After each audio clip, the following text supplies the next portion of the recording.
संसार के प्रत्येक देश में त्योहारों की अपनी अपनी परंपरा है। भारत तो त्योहारों का धनी है। हमारे देश में बसंत पंचमी का त्योहार धूमधाम से मनाया जाता है। पुरातन युग में इस दिन राजा सामंतों के साथ हाथी पर बैठकर नगर का भ्रमण करते हुए देवालय पहुंचते थे। वहां फिर विधि पूर्वक कामदेव की पूजा की जाती थी और देवताओं पर अन्न की बलियां चढ़ाई जाती थी। यहाँ प्रत्येक मास और पक्ष में कोई न कोई त्योहार अवश्य आ जाता है। यदि माघ में बसंत तो फागुन में होली, चैत में रामनवमी तो बैशाख में बैसाखी। कड़कड़ाती ठंड के अंतिम पड़ाव के रूप में बसंत ऋतु का आगमन प्रकृति को बासंती रंग से सरोबार कर जाता है। अंगारों की तरह दिखते पलाश के फूल, आम के पेड़ों पर आए बौर, हरियाली से ढकी धरती और गुलाबी ठंड के यह ऋतु हिंदू धर्म के लिए बहुत महत्वपूर्ण है। माघ के महीने की पंचमी को बसंत पंचमी का त्योहार माना जाता है। मौसम का सुहाना होना इस मौके को और रोमानी बना देता है। बसंत पंचमी को श्री पंचमी और ज्ञान पंचमी भी कहते हैं। अमेरिका में रहने वाले बंगाली समुदाय के लोग इस त्योहार को धूमधाम से मनाते हैं। इस दिन वे सरस्वती पूजा करते हैं और वृहद आयोजन करते हैं। उस उदासीनता के वातावरण को देखकर उन्हें लगा जैसे किसी के पास वाणी ही ना हो। उस उदासी को दूर करने के प्रयोजन से उन्होंने कमंडल से चारों तरफ जल छिड़का। जल कण वृक्षों पर पड़े। वृक्षों से एक देवी प्रकट हुई जिनके 4 हाथ थे। 2 हाथों से वीणा साधे हुई थी। शेष 2 हाथों में से एक हाथ में पुस्तक और दूसरे हाथ में माला थी। संसार की मूकता को दूर करने के लिए ब्रह्मा जी ने देवी से वीणा बजाने को कहा। वीणा के मधुर नाद से सभी जीवों को वाणी मिली। सप्तविध स्वरों का ज्ञान प्रदान करने के कारण इनका नाम सरस्वती पड़ा। बसंत कामदेव का मित्र है, इसलिए कामदेव का धनुष फूलों का बना हुआ होता है। इस धनुष की कमान स्वर विहीन होती है। पानी जब कामदेव से तीर छोड़ते हैं तो उसकी आवाज नहीं होती है। कामदेव का एक नाम अनग है, यानी बिना शरीर के यह प्राणियों में बसते हैं। एक नाम मार है, यानी यह इतने मारक हैं कि इनके बाणों का कोई कवच नहीं है। बसंत ऋतु को प्रेम का ही ऋतु माना गया है। इसमें फूलों के बाणों से आहत हृदय प्रेम से सराबोर हो जाता है। बसंत ऋतु की अपनी विशेषता है। इस ऋतु में गुनगुनी धूप, स्नेहिल हवा, मौसम का नशा प्रेम की अगन को और बढ़ाता है। तापमान न अधिक ठंडा न अधिक गर्म, सुहाना समय, चारों ओर सुंदर दृश्य, सुगंधित पुष्प, मंद मंद मलय पवन, फलों के वृक्षों पर बौर सुगंध, जल से भरे सरोवर, आम के वृक्षों पर कोयल की कूक, ये सब प्रीत में उत्साह भर देते हैं। यह ऋतु कामदेव की ऋतु है।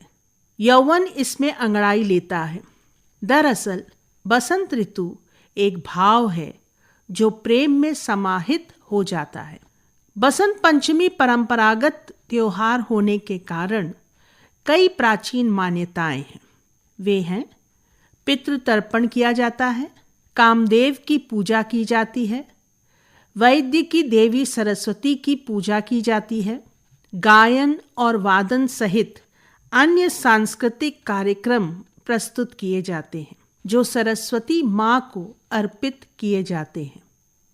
संध्या के समय बसंत का मेला लगता है जिसमें लोग परस्पर एक दूसरे के गले से लगकर आपस में स्नेह, मेलजोल तथा आनंद का प्रदर्शन करते हैं।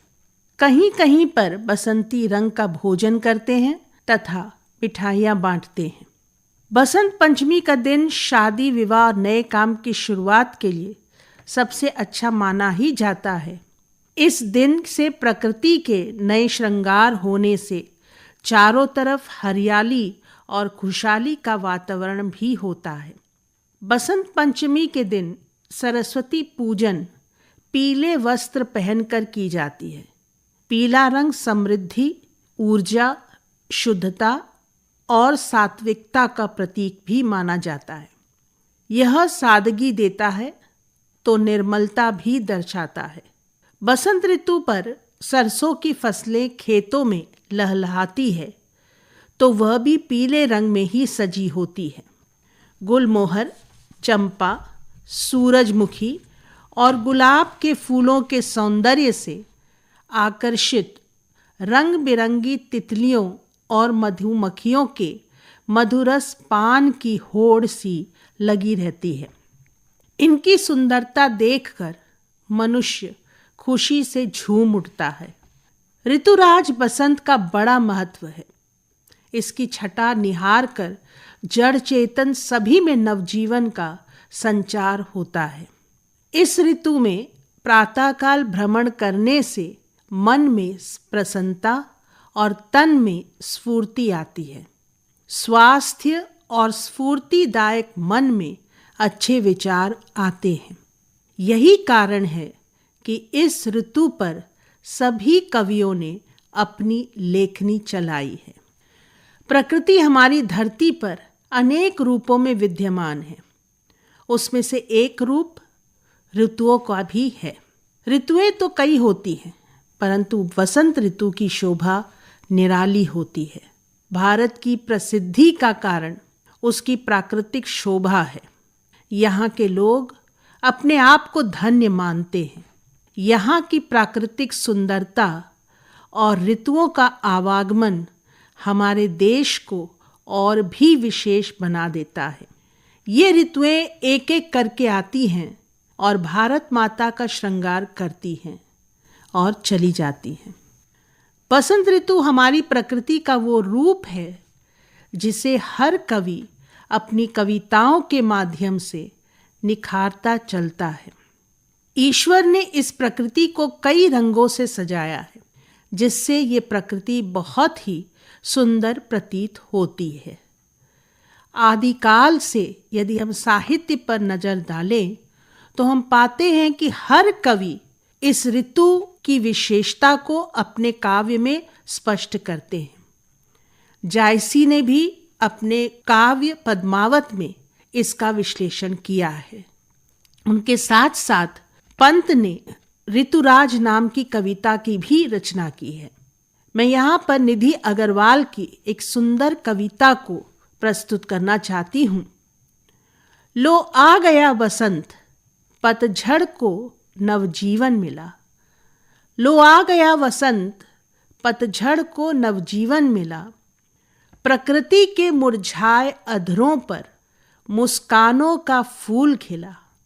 प्रकृति के मुरझाए अधरों पर मुस्कानों का फूल खिला। अब तो पेड़ों पर बौर लगेंगे, सरसों के पीले फूल खिलेंगे। अब तो पेड़ों पर बौर लगेंगे, सरसों के पीले फूल खिलेंगे।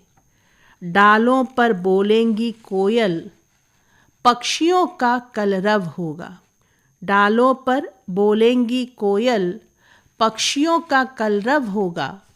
मंद मंद सी बयार, मन में सबके रस सा घोलेंगी। मंद मंद सी बयार, मन में सबके रस सा घोलेंगी। मन में जो राग छुपे, जाने कितने अनुराग छुपे। मन में जो राग छुपे, जाने कितने अनुराग छुपे। अधरों पर लाकर सबके मन को अपना कर लेगी। अधरों पर लाकर सबके मन को अपना कर लेगी। बसंत ऋतु मन को भाने वाला पर्व है जो समाज में इस धरती पर प्रकृति के साथ पूरा वातावरण बदल देता है और प्रेम से जीने की प्रेरणा देता है।